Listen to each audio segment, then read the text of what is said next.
Pues sí, gente, lo que nos toca ver hoy es tamiz y diagnóstico prenatal. Verán ustedes, no solamente del genetista, sino importantemente del médico general. El tamiz y el diagnóstico prenatal es algo que se debe dominar por todos, porque es una consulta, es una causa de consulta muy frecuente.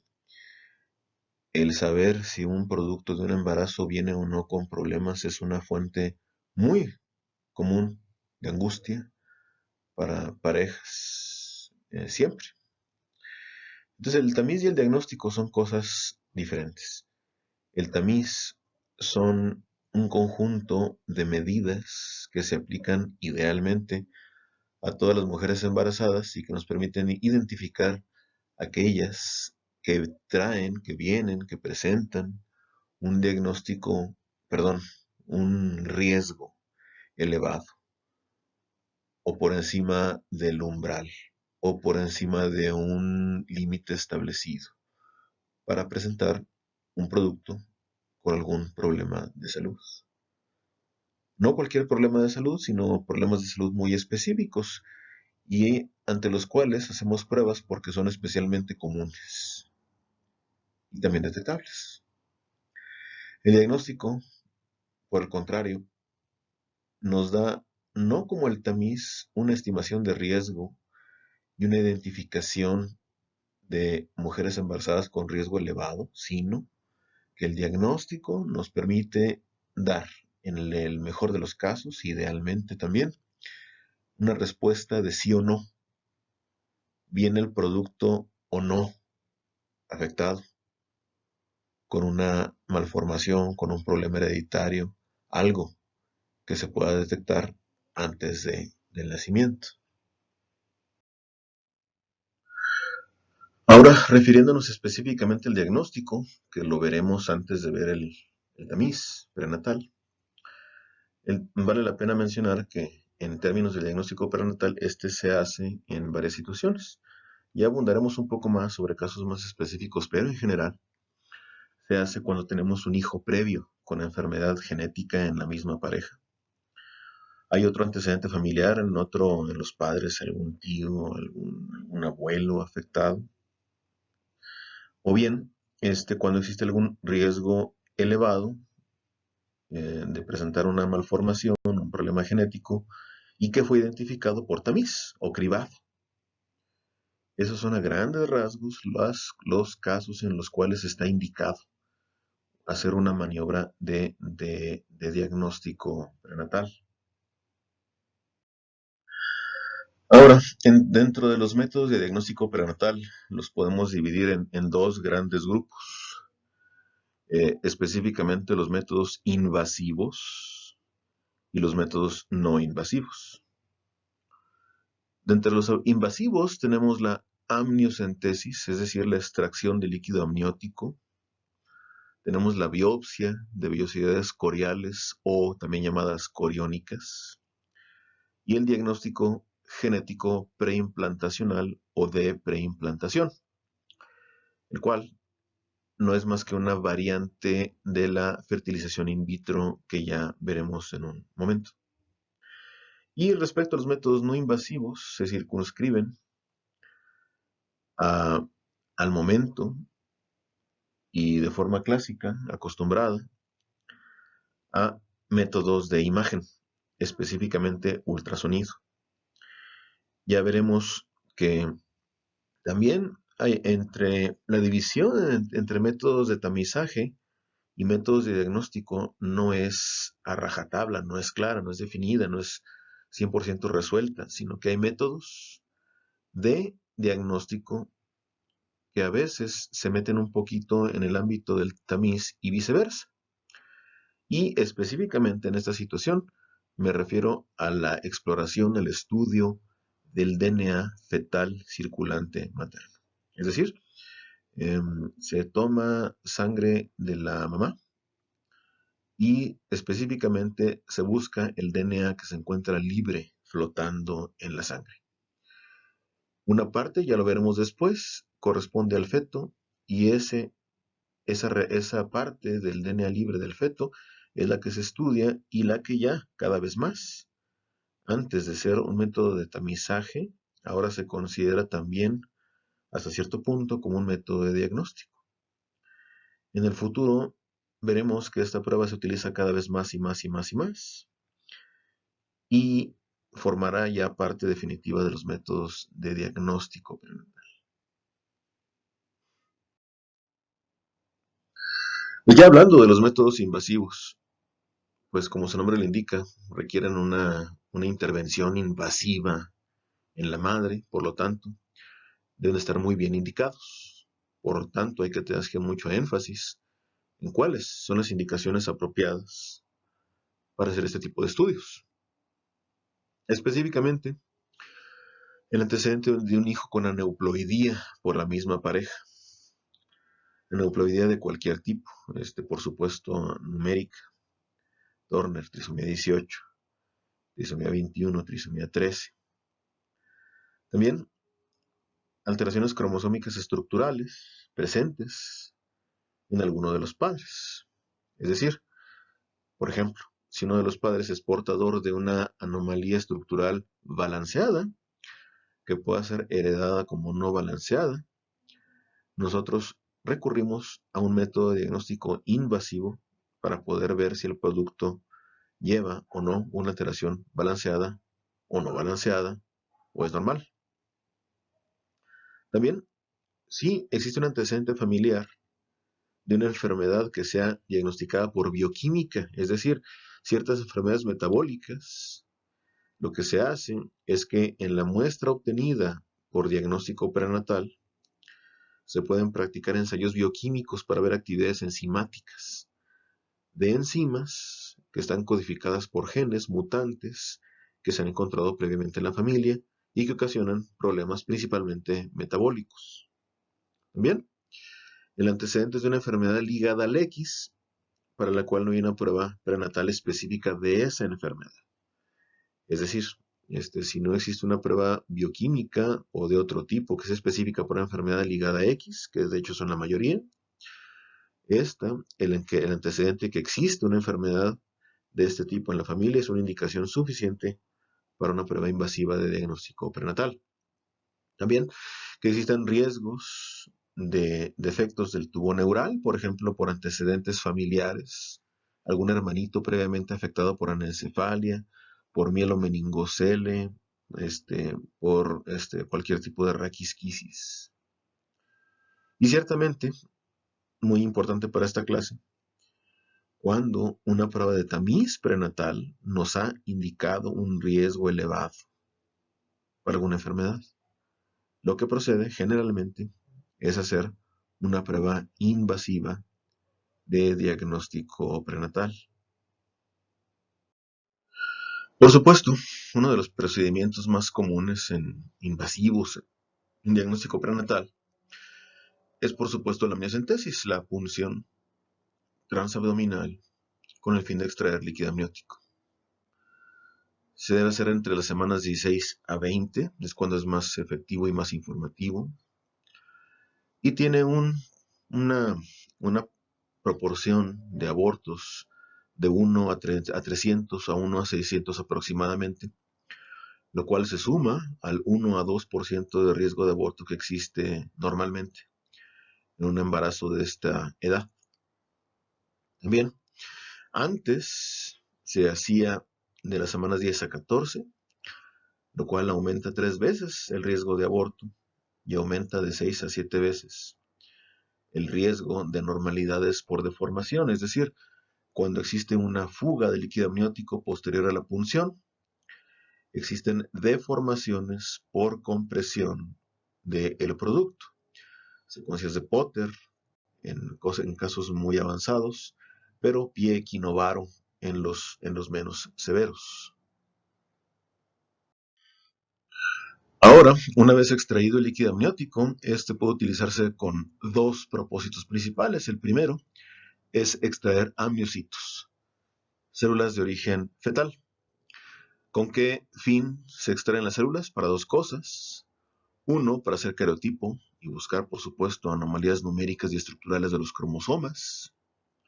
Y cada vez más frecuentemente extracción de DNA para análisis en ensayos de biología molecular que nos permitan detectar anomalías monogénicas.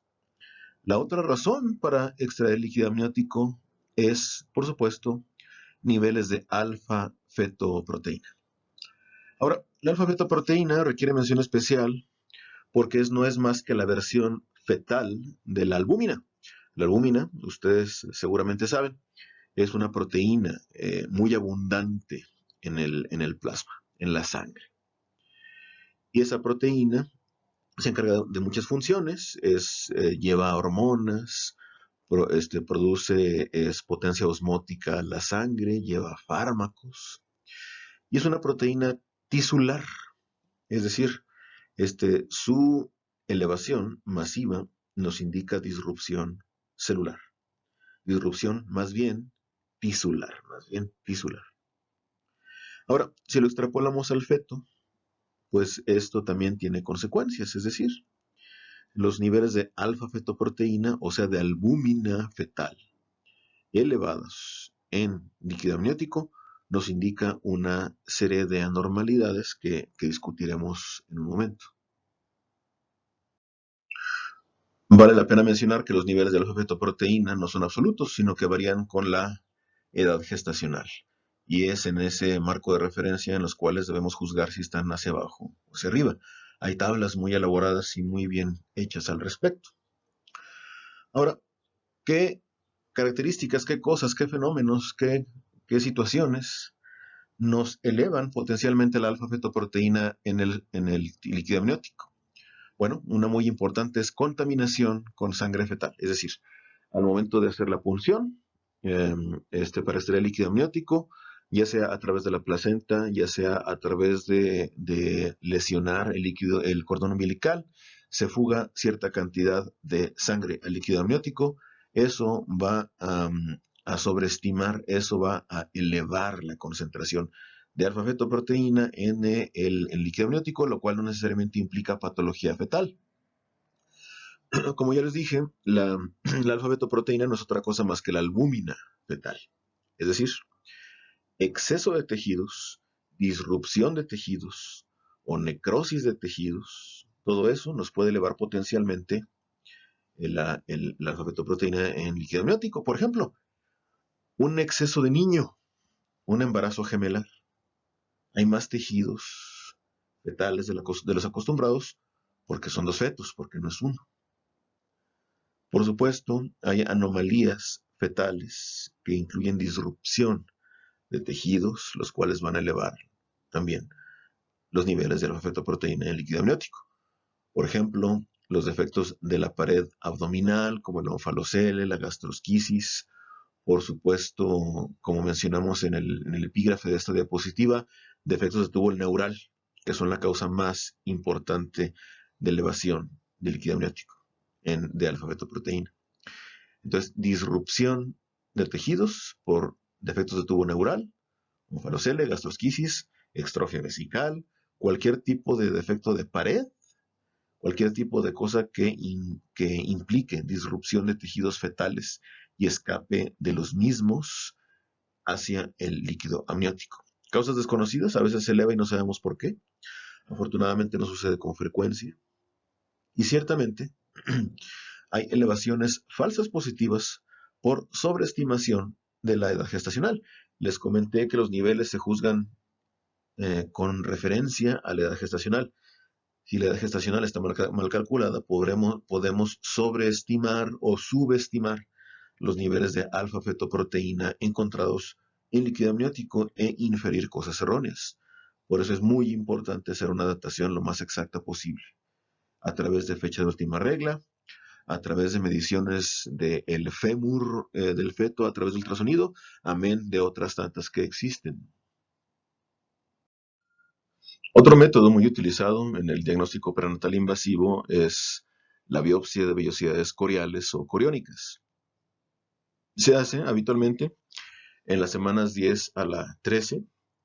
Se puede hacer por vía intravaginal o bien transabdominal. Y consiste justamente en eso, en tomar una muestra de las vellosidades coriales de la placenta del producto. El riesgo de aborto, cuando el estudio está óptimamente hecho, oscila entre 1 a 300 a 1 a 500.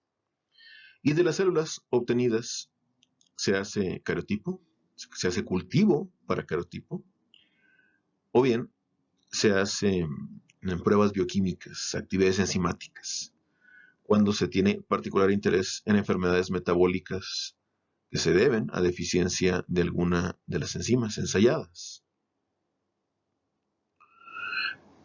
Se me pasó a decir también en el caso del cariotipo, perdón, en el caso de la amniocentesis, y es que los amniocitos que se extraen en la amniocentesis también se someten a cultivo, y es el cultivo de donde se hacen los cariotipos.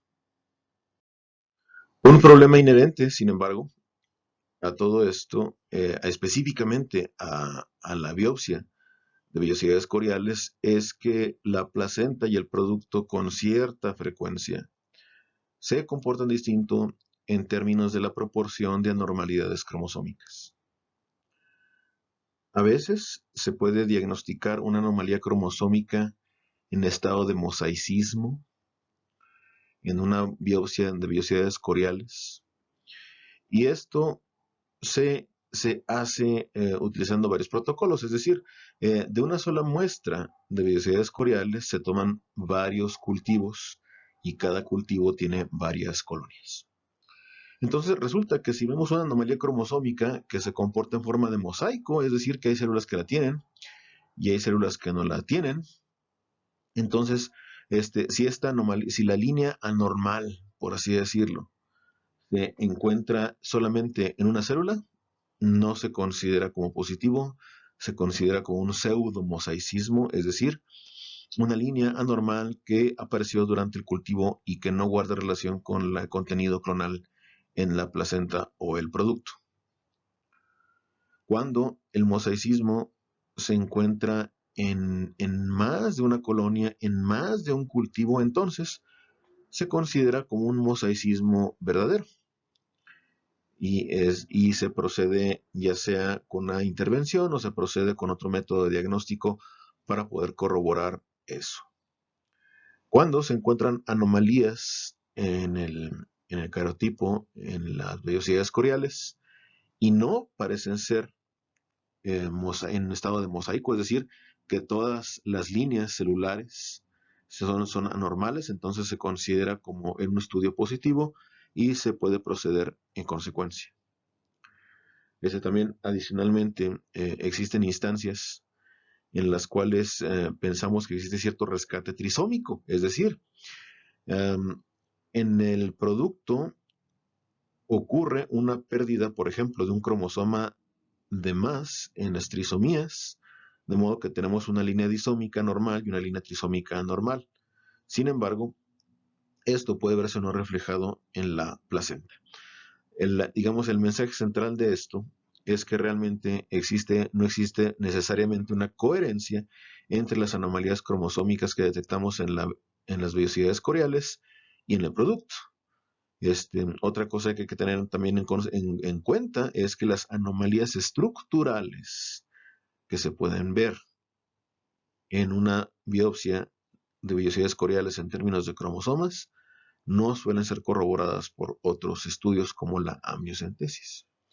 Desde ese punto de vista, es más fácil y más confiable determinar citogenética, es decir, el estudio de los cromosomas a través de la amniocentesis más que de la biopsia de vellosidades coriales. En otras palabras, en resumen, cuando se hace una biopsia de vellosidades coriales hay que tomar en cuenta la posibilidad de mosaicismos confinados. Mosaicismos confinados a la placenta, mosaicismos confinados al producto, o bien mosaicismos que se encuentran tanto en la placenta como en el producto. Es los resultados que se obtengan de un cultivo primario, de un cultivo inicial de vellosidades, pueden dar cierta información, pero a veces, dependiendo de la anomalía encontrada, hay que corroborarla por otros medios, por ejemplo, amniocentesis.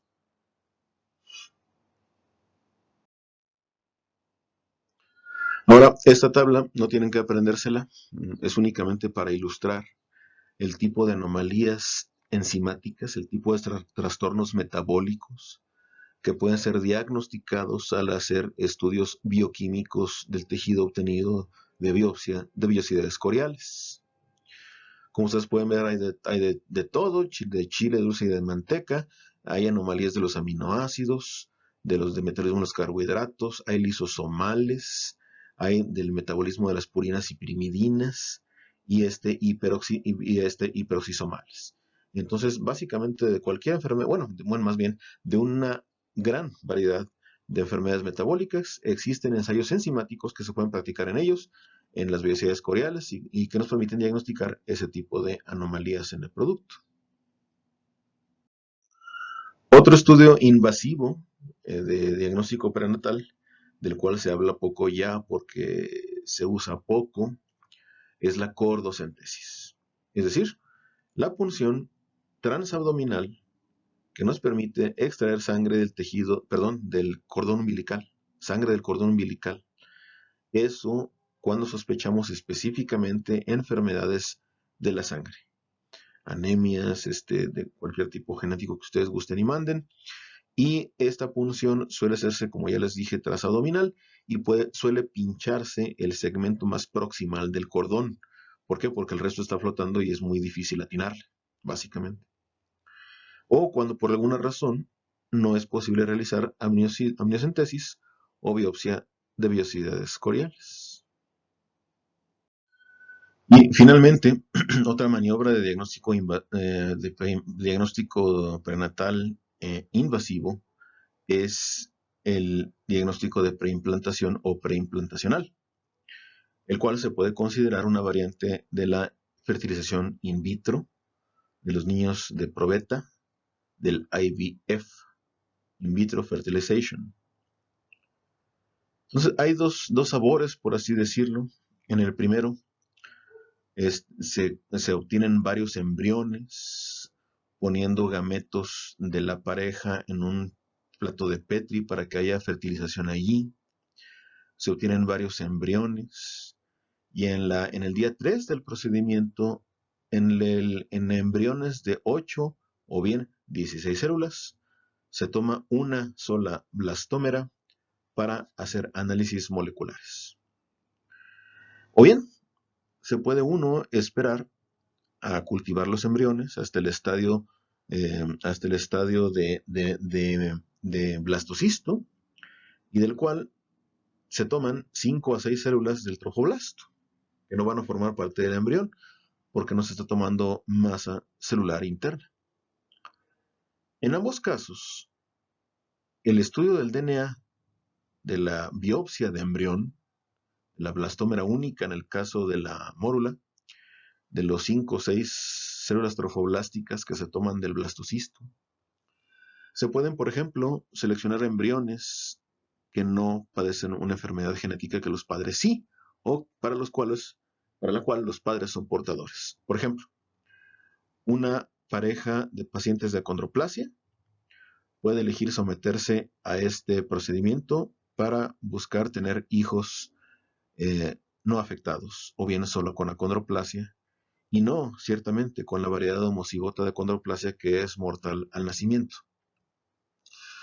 Otra posibilidad, por ejemplo, es dos portadores de fibrosis quística que quieren tener un hijo que no sea afectado por fibrosis quística. Ese es tan solo dos posibles panoramas de muchísimos que se pueden prever utilizando este procedimiento. Naturalmente esto va a ser muy importante en el futuro, ya se hace desde ahorita. Por eso es importante, en la medida de lo posible, diagnosticar anomalías monogénicas a nivel de nucleótido para que estos niños que estamos estudiando ahorita, cuando ellos decidan someterse a un procedimiento de este tipo, la mutación ya se encuentra identificada y se puede fácilmente buscar en los embriones biopsiados. Ahora, indicaciones para hacer un ultrasonido como medida de diagnóstico prenatal, no invasivo, en este caso no invasivo, es, por ejemplo, indicaciones maternas, como son la diabetes de la madre, la fenilcetonuria en la madre, cuando la madre se expuso a teratógenos como talidomida, como anticonvulsivantes, como alcohol, o bien cuando la madre es portadora de una enfermedad cardíaca congénita. Anomalías fetales o indicaciones fetales es cuando un ultrasonido previo mostró un resultado subjetivo o sugestivo, perdón, de una anomalía que hay que estudiar más y que había que caracterizar con más detalle. Cuando se encuentran arritmias, cuando se encuentran anomalías cromosómicas en un estudio invasivo, cuando tenemos una translucencia nucal incrementada o bien hidrops fetalis, es decir, la presencia de edema generalizado en el feto y que habitualmente significa anomalías cromosómicas u otro tipo de defectos. Y finalmente, indicaciones familiares, en las cuales la familia tiene un historial de enfermedad mendeliana, hay, hay un padre con cardiopatía congénita, o bien hay un niño previamente de la misma familia afectado por una cardiopatía congénita también.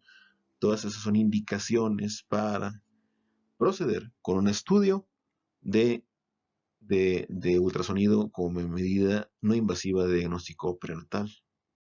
Ahora, una vez iniciado el estudio, una vez que se procede con el estudio, se pueden diagnosticar con mucha fiabilidad anomalías monogénicas, por ejemplo, holoprosencefalia, el riñón poliquístico, síndromes más exóticos, los cuales tienen una apariencia muy notoria a nivel ultrasonográfico. Enfermedades multifactoriales como el mismísimo pie equinovaro, el labio paladar hendido, defectos del corazón o bien defectos del tubo neural. Ciertamente, anomalías que pueden en aislamiento ser diagnosticadas y en combinación sugerir síndromes. Por ejemplo, los genitales anormales, el higroma quístico, la polidactilia, un dedito de más, el onfalocele, o bien defectos del el rayo radial de la extremidad superior.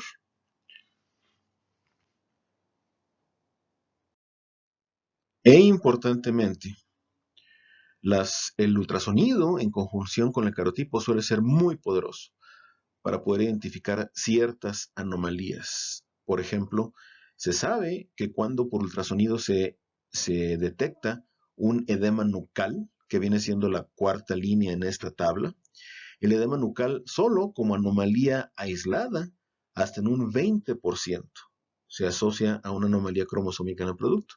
Pero fíjense, ese mismo edema nucal, cuando se encuentra en combinación con otras anomalías, prácticamente la mitad de esos productos va a tener un problema cromosómico. Fíjense cómo los problemas del corazón también, cuando se encuentran aislados al ultrasonido, 16% tienen carotipos anormales. Cuando se encuentran en combinación con otra cosa, 66%. La mayoría de ellos va a presentar anomalías cromosómicas. No se diga de la atresia duodenal, 38% como defecto aislado, 64% como defecto combinado. Y ciertamente el higroma quístico, una colección adenomatosa, perdón, una colección de edema, principalmente a nivel en forma de quiste, principalmente en el cuello, amén de otras localizaciones. La mitad, cuando se encuentra como defecto aislado, va a tener un carotipo anormal y la inmensa mayoría, un 71%, cuando existe en combinación con otras anormalidades. Esto nos habla de la potencia, de la importancia de conjuntar estos dos estudios, el estudio del carotipo y el estudio del ultrasonido, y ciertamente aboga por que se tomen en serio y que se estudien con mucho cuidado y de manera muy estricta cualquier anomalía ultrasonográfica que podamos advertir en el producto. Esto es tan solo una pequeña muestra de lo que se puede observar como una anomalía que suele ser frecuentemente detectada por ultrasonido, que es los defectos de tubo neural, específicamente el mielomeningocele. Fíjense cómo los ultrasonografistas tienen cierta experiencia y expertise en poder, en la imagen de la izquierda, localizar la filita de cuerpos vertebrales, la filita de apófisis espinosas, de arcos neurales, los cuales hablan de la integridad, de la totalidad de la columna vertebral. Comparen con la imagen de la derecha, misma edad gestacional, en la cual se encuentra una discontinuidad en los arcos neurales y ciertamente una colección de líquido revestida por piel y que nos habla de un mielomeningocele.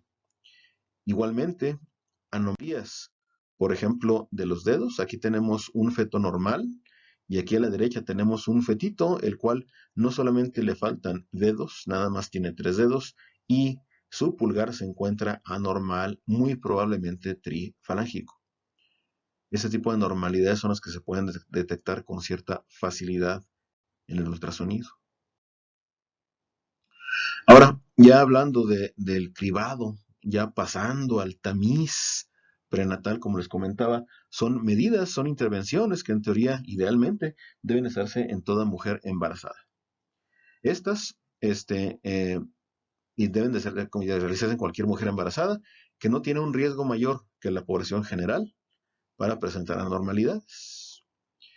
Se dirige principalmente a detectar aneuploidías, defectos de cierre tubo neural y otras anomalías estructurales en el producto.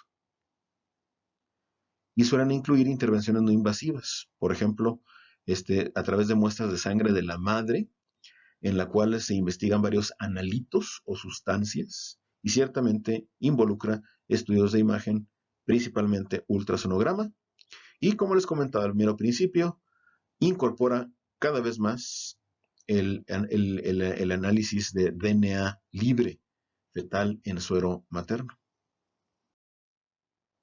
Ahora, una de las principales intervenciones que se hace es medir en suero materno la alfa-fetoproteína. Ya vimos cómo ciertas enfermedades, cómo ciertas anormalidades pueden elevar la alfa-fetoproteína en el líquido amniótico cuando se hace amniocentesis.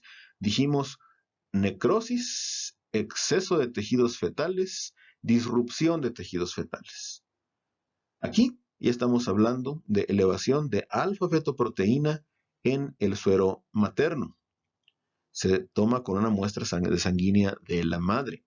Y ciertamente, elevaciones de esta proteína en el suero materno es, por ejemplo, inicialmente se debe pensar en que la edad gestacional estuvo mal calculada, que hay defectos de disrupción también de tejidos, como la espina bífida, como la anencefalia, ciertamente defectos de la pared abdominal como el onfalocele, como la gastrosquisis, obstrucciones intestinales, necrosis del hígado, extrofia cloacal como una causa de disrupción e higroma quístico como un exceso de tejidos fetales. Cualquier exceso de tejido fetal igualmente como el teratoma, también obstrucciones y anormalidades urinarias, riñones poliquísticos también son causa de elevación de alfa-fetoproteína en suero materno. Ciertamente paso bajo peso al nacer, oligohidramnios y cuando tenemos más de un producto. Todas son causas de elevación de alfa-fetoproteína en suero materno. Entonces, básicamente, amén de otras causas, lo principal es exceso de tejidos fetales por tumor o por más de un niño o por edema del producto, disrupción de tejidos fetales, por ejemplo, en defectos anteriores de la pared abdominal, en defectos del tubo neural y ciertamente tejidos necróticos, como en el caso de la necrosis de hígado. A grandes rasgos, amén de otras causas misceláneas, eso es lo que produce un aumento de la alfa-fetoproteína en suero fetal. Ahora, ¿cómo se estableció todo esto? Pues bueno, se hicieron curvas. La curva aquí en negro que dice unaffected se refiere a una colección de embarazos que no padecían ni síndrome de Down ni defectos de tubo neural, y en los cuales se investigaron niveles de alfa-fetoproteína en suero materno. Aquí podemos ver el promedio de esa curva negra, donde está señalado el número 1, fue el parámetro de referencia. Se observó en la curva morada de la derecha que en general la distribución normal, la distribución estadísticamente normal de los niveles de alfa-fetoproteína en suero materno en productos con la espina bífida estaban desplazados hacia la derecha. Fíjense cómo el promedio de esta curva se encuentra 4 múltiplos por encima de la media de los no afectados. Por eso, los niveles de riesgo reportados en ese tipo de estudios se expresan en términos de múltiplos de la mediana. ¿Qué tanto? ¿Qué tanto en la muestra en cuestión, la muestra que estamos observando, la muestra que estamos analizando, se encuentra en relación con la curva de referencia para espina bífida y la curva de referencia para fetos no afectados? Entonces, como decíamos desde el principio, estos métodos de cribado no nos diagnostican. Estos métodos de cribado nos dan riesgo elevado de presentar la normalidad. Por eso, cuando encontramos uno de estos que sugiere un riesgo elevado, lo que sigue es hacer una prueba de diagnóstico prenatal. Como dato adicional, fíjense la línea punteada, la curva naranja o café punteada a la izquierda, que representa la distribución estadísticamente normal de los productos en los cuales se detectó después síndrome de Down. Fíjense cómo el desplazamiento no es a la derecha, como en espina bífida, sino que es a la izquierda. Es decir, en general, en el suero materno de mujeres embarazadas con productos con Down, los niveles se encuentran por debajo, en general, de aquellos embarazos en los que no existe esa anormalidad. Fíjense cómo el desplazamiento es mucho menor, como el promedio más o menos de los niveles de las gestaciones con Down es más o menos 0.7 el valor mediano, la mediana, el promedio de la curva de los no afectados. Entonces, se puede concluir que los riesgos reportados por los niveles de alfa-fetoproteína en suero materno son, cuando elevados, sugestivos de defectos de tubo neural.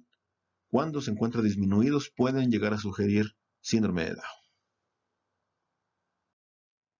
Otro tipo de anomalía, o más bien de estudio, que se puede hacer como un método de cribado, de tamiz, es algo llamado translucencia nucal. La translucencia nucal se hace una distribución también normal de niveles en fetos, los cuales están libres de síndrome de Down. Se hace una curva de referencia, se hace una curva de referencia también para niños con Down. Y lo que se observa es que en niños con anomalías cromosómicas, también incluyendo Down, incluyendo Turner, amén de otras, lo que vemos es un aumento muy pronunciado de la translucencia nucal. De nuevo, esto se hace con base en desviaciones estándar en respecto de la curva de referencia para fetos normales. Por lo cual, también, esto no es diagnóstico, sino que también nos indica riesgo elevado de padecer la anormalidad. El resultado se reporta ciertamente en términos de tamaño, pero importantemente en respecto a la edad gestacional, a los múltiplos de la mediana, al número de desviaciones estándar por encima de la curva de los individuos no afectados para poder establecer un riesgo. Y es altamente predictivo. Entonces, se han establecido baterías de estudios, los cuales son los triples marcadores, los cuádruples marcadores, baterías de estudios en el primero y segundo trimestres, los cuales pueden darnos mucha información en términos de trisomías autosómicas y defectos de tubo neural. Específicamente, como pueden ver aquí, a las 11 a 13 semanas, se puede hacer un estudio que combina dos tipos de análisis en suero materno. Uno que es la PAP o la proteína A asociada al embarazo, la cual se encuentra disminuida en las 3 trisomías autosómicas y no se altera en defectos de tubo neural. Se analiza la subunidad beta de la gonotrofina coriónica humana, la cual se eleva en síndrome de Down. No se sabe exactamente por qué, se supone que es porque tienen placenta muy grande. El asunto es que en las otras dos trisomías, en Pato y en Edwards, se encuentra disminuida, mientras que esta no se altera en lo absoluto en defectos de tubo neural. La translucencia nucal, como ya apuntamos, se encuentra elevada en las tres trisomías autosómicas. Por otra parte, el quad test o cuádruple marcador o prueba cuádruple se hace de las semanas 15 a la 22, aunque lo óptimo es de las 16 a la 18, y en la cual se analizan varios analitos. Se analizan el estriol no conjugado, la alfa-fetoproteína, la gonadotrofina coriónica humana y la inhibina A. Aquí es importante recordar que la alfa-fetoproteína se encuentra elevada nada más en defectos de tubo neural, mientras que se encuentra disminuida en los tres tipos de trisomía autosómica. El estriol no conjugado también se encuentra disminuido en las trisomías autosómicas, mientras que no sufre cambio en defectos de tubo neural. La gonadotrofina coriónica sucede lo mismo que en el otro cribado, en el sentido de que se encuentra elevada en síndrome de Down y disminuida en Patogen-Edwards, mientras que la inhibina A es un marcador específico para síndrome de Down. Solamente se eleva en síndrome de Down. Ahora, estos se pueden hacer uno u otro, o la conducta actual es hacer los dos. Se sabe que el empleo de ambos estrategias de cribado es extremadamente efectiva y ya hablaremos de eso después. Pero sin embargo, otro estudio que está cobrando más y más y más fuerza es, como les comentaba desde el principio, una estrategia que actualmente se considera de cribado, pero que va adquiriendo cada vez más características de un estudio de diagnóstico prenatal. Es el estudio por secuenciación de segunda generación del DNA libre materno. Se estima que de este DNA libre en sangre materna, después de la semana 7 de gestación, del 2 al 10% proviene del trofoblasto. Es decir, tiene un origen fetal. Lo que se obtiene aquí en esa sopa que se ve de moléculas de DNA que son azules y rosas, cuando se hace un estudio de ese DNA que se encuentra flotando libre en la sangre de la madre, se hace un estudio de segunda generación, lo que se obtiene es, como en cualquier estudio de segunda generación, lecturas o reads, eso que se lee arriba a la derecha NGS o NGS. Las lecturas deben de estar muy precisamente asignadas a cromosomas y ser tan abundantes como largo es el mismo cromosoma. Es decir, se predice, de acuerdo al tamaño del cromosoma 1, que un número específico de lecturas se predice pertenecerán a él. Y lo mismo ocurre con el resto de los cromosomas. Pero ¿qué sucede si obtenemos un exceso de lecturas en el cromosoma 21? Es decir, que en el cromosoma 21 obtenemos más lecturas de las que deberían obtenerse en caso normal. Esto puede indicar que el exceso de lecturas que corresponden al 21 corresponden al feto y estamos en presencia de una gestación con un producto con síndrome de Down. Bueno, con trisomía 21. Esto empezó con trisomía 21, pero se ha vuelto cada vez más fino, más específico, más puntual, y en un futuro se prevé que sea capaz de diagnosticar anomalías cromosómicas fetales pequeñas, defectos estructurales con ganancia o pérdida de material de segmentos cromosómicos pequeños. Ya lo veremos si esto está en desarrollo, pero promete muchísimo a dar grandes resultados. Sin embargo, ahora, el estudio combinado de estos tres procedimientos aumenta la potencia grandemente. Fíjense, este es un cuadro donde se comparan las detecciones, es decir, la sensibilidad y la especificidad, es decir, la capacidad para dar falsos positivos en síndrome de Down con varios métodos. En el cribado tamiz del primer trimestre se observa una sensibilidad, una capacidad para detectar 85% de pacientes con Down, mientras que los falsos positivos están en 5%.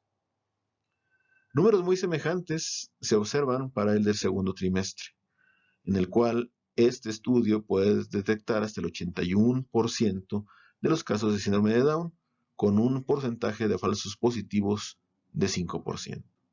Sin embargo, cuando no se hace uno u otro, sino que se hacen ambos de forma secuencial, la sensibilidad, la detección, aumenta hasta un 95%, mientras que los falsos positivos permanecen en un 5%.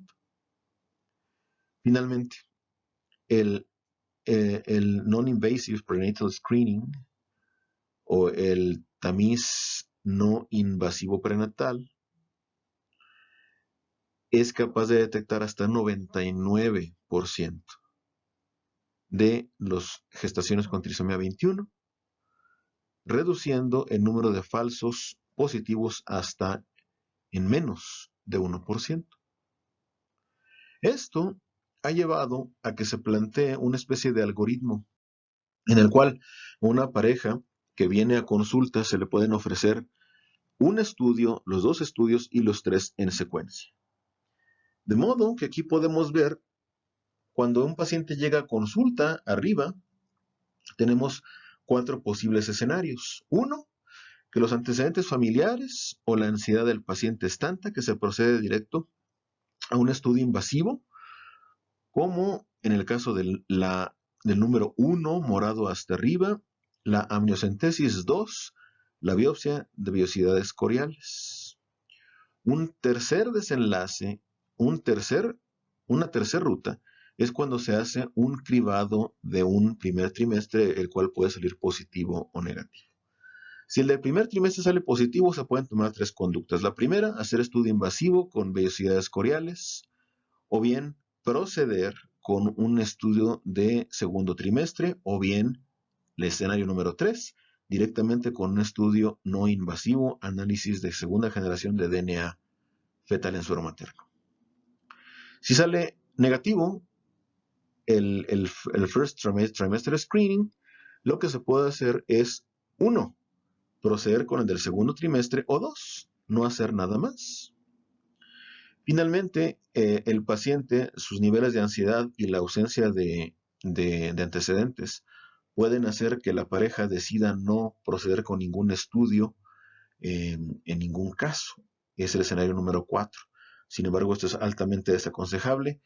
Lo ideal actualmente es hacer al menos los 2 screenings del primero y segundo trimestre. De igual modo, si el del segundo trimestre sale positivo, se puede proceder a un estudio invasivo, como amniocentesis, o bien proceder con un estudio no invasivo de DNA fetal en sangre materna. Si sale negativo, se puede proceder a ya no hacer ningún tipo de análisis.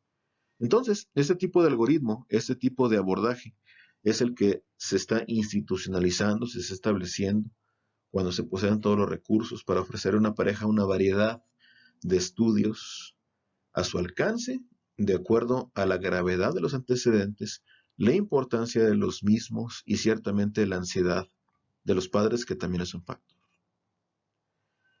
Esto es todo respecto al diagnóstico prenatal. Voy a dejar una actividad para su resolución y nos vemos a la siguiente. Muchas gracias.